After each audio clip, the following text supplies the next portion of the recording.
What's going on, everybody? Welcome back to the Vault. My name is Money, and it is time for Funkon 2021. It feels kind of dirty saying Funkon instead of San Diego because Funko's kind of doing their own thing this summer, which kind of makes sense to separate away from a convention that isn't physically happening. But at the same time, it is a tradition, so it's kind of, I'm in this weird gray area where I love it and I hate it. But that's not what we're here for.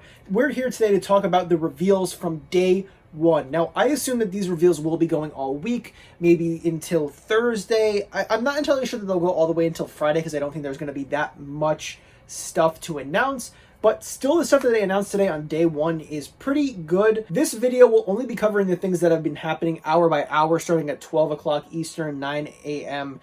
Pacific, rather than do all the fun TV reveals and then have nothing to talk about later down the line. So this will only be based on the hour by hour announcement. So if you want to see me talk about something in particular, hit the subscribe button so you don't miss it. So from Alice in Wonderland, we have Walrus and Buddy in the Blacklight White Rabbit. Now, I just saw that the Blacklight Rabbit will be shared to the Funko shop and that the Walrus and Buddy will be shared with Entertainment Earth. Now, I'm worried about the Blacklight Alice in Wonderland pop because we haven't seen the rest of this set come out. It was announced a couple months ago now at this point that there would be sodas and posters and t-shirts and pops to celebrate the anniversary. Blacklight fits Alice in Wonderland, super trippy, very cool. But that stuff hasn't come out yet, and I don't anticipate Funko doing a big launch like this ahead of Funkon. So either it's going to happen after Funkon and the White Rabbit had already come out at that point, or they're going to lump it all into Funkon, which makes me extremely nervous. And I don't want to speak that all out into the air because people will hear it. God forbid Funko gets the idea. But I think it's a realistic expectation for Alice in Wonderland fans to have. The next reveal we get is from Samurai Jack, and we have Demon Go. I'm just going to take a shot in the dark here and say that this is going to be shared with Toy Tokyo. Scaramouche last year was shared with Toy Tokyo, so it kind of makes sense that they want to keep up that trend. The Samurai Jack and Aku 2-pack, which I think is off frame for you guys, was shared with the Funko shop for New York Comic Con 2019, and then Scaramouche was Toy Tokyo last year. So, I mean, it's a pretty safe bet that Toy Tokyo wants to get in on the hype. They want to have exclusives that people like. And once we get Master of the Universe reveals, I can, of course, assume that they'll also go to Toy Tokyo. Toy Tokyo is very uniform in terms of what exclusives they get, in terms of what product they want to sell. So, you know, we had Steve Aoki last year, Scaramouche, and then the Masters of the Universe pops. So this year, we could very well see a Pop Rocks go to Toy Tokyo, the Demon Go, and then presumably 2 Masters of the Universe pops as well. Next up, we have Add Icons. We have Band Master Nugget.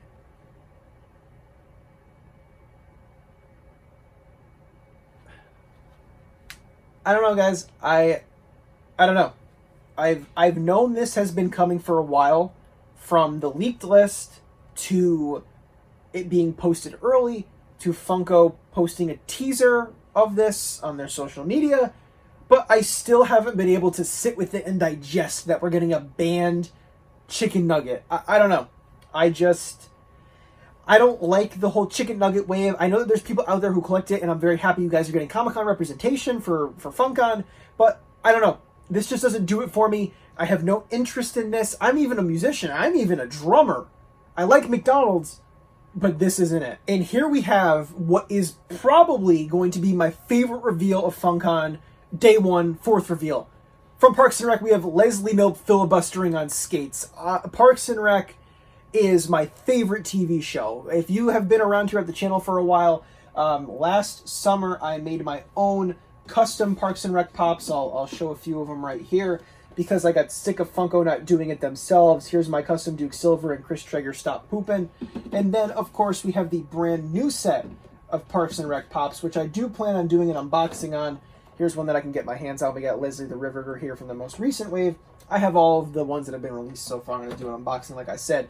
Parks and Rec is my favorite set, my favorite show. I have 100% of that set with the exception of Johnny Karate. So, I mean, I am just so happy to see Leslie Knope as a part of a Comic-Con convention again. It has been since, what, summer of 2018 that we have gotten a Comic-Con exclusive Parks and Rec pop. Now the set is back. It's better than ever, and it is Leslie Knope on roller skates. I am thrilled. I cannot wait to get my hands on this, and I'm just hoping that it goes to a retailer that I'm actually able to get my hands on. So with other Parks and Rec Comic-Con exclusives, we've seen the John Ralphio and Tom Haverford pack go to Hot Topic, and the same thing with Ron with Cornrows. So it may be a safe bet to assume that Leslie will go to Hot Topic. However, it's been a few years and the Parks and Rec license was lost and then they got it back when they went to Peacock. So maybe Funko wants to shake things up and give it to FYE or the Funko Shop or something, you know? Our next reveal is Disney's Emperor's New Groove Kronk as Scout Leader. And this has been confirmed to go to box lunch courtesy of Disney Pop Leaker as well. Now, it's pretty interesting to me because they're not lumping reveals this year.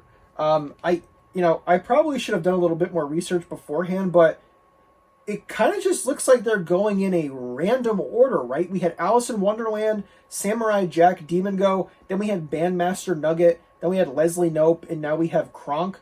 It's really not in any sort of alphabetical order, or any sort of lumped by license. Like we didn't get all of our Disney first and then go into TV.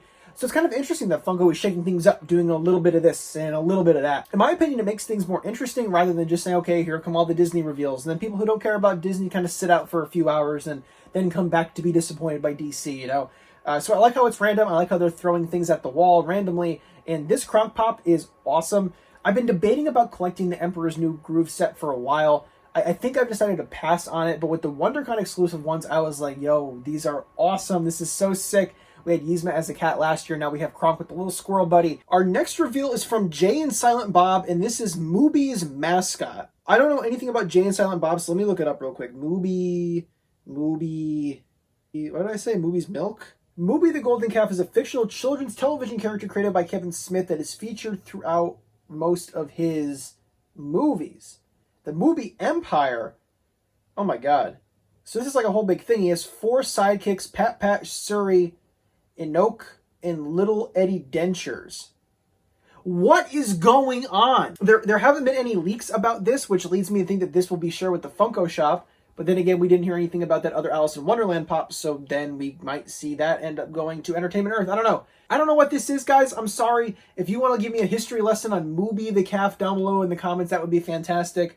It looks like a cow, and I have no opinions on it. Next up from Suicide Squad, we have TDK, or The Detached Kid. And this is, of course, a character from the upcoming Suicide Squad soft reboot. Now, if I hear anybody say that this pop is a spoiler, I'll literally fight you, because I'm pretty sure this character is in the trailer. And also, it's the character's powers to take the arm off. It's not like he got his arm cut off in the movie. The Detached Kid is his name, TDK. It's his powers to have his arm removed from his body and his limbs and stuff. So, like, what do you expect? It's not a spoiler. Relax. DC's reveals have been kind of lackluster at most conventions, but over the last year or so, we've seen them put out some awesome stuff. And this pop right here, while it's not the coolest thing, it's still much better than seeing a Chrome Batman or a flocked Iceman or whatever else they do. So this pop gets a mid-pass from me. I'm not overly excited about it, but it's still cool nonetheless. It also drives up hype about Suicide Squad. Overall, this first day of reveals was small. We only got 8 pops, but it's still good. I imagine we'll see probably 8 pops today, tomorrow, Wednesday, and Thursday, and then Friday kind of be like a sum up day. Maybe they do some Funko Lives on their Instagram and their YouTube and stuff like that to show off some products and things like that. But overall, solid day. I'm so excited for Leslie Knope, and I want to hear what you all think about Funkon reveals day 1. It's definitely weird to be saying Funkon instead of San Diego, have it be happening the first week of August instead of what should be next week. It's weird. Things are weird, and maybe it'll be an adjustment I get used to, but right now I'm still feeling a little weird about it. I want to hear what you all think. You've been listening to my opinions, and that comment section is for me to listen to yours. Make sure you leave a comment down below, like this video if you like Funkon reveals, and make sure you hit the subscribe button for more content from me. As always, thank you all so much for watching, and don't forget to collect what you love, even when what you love is Leslie Knope on roller skates. And as always, I will see you all soon.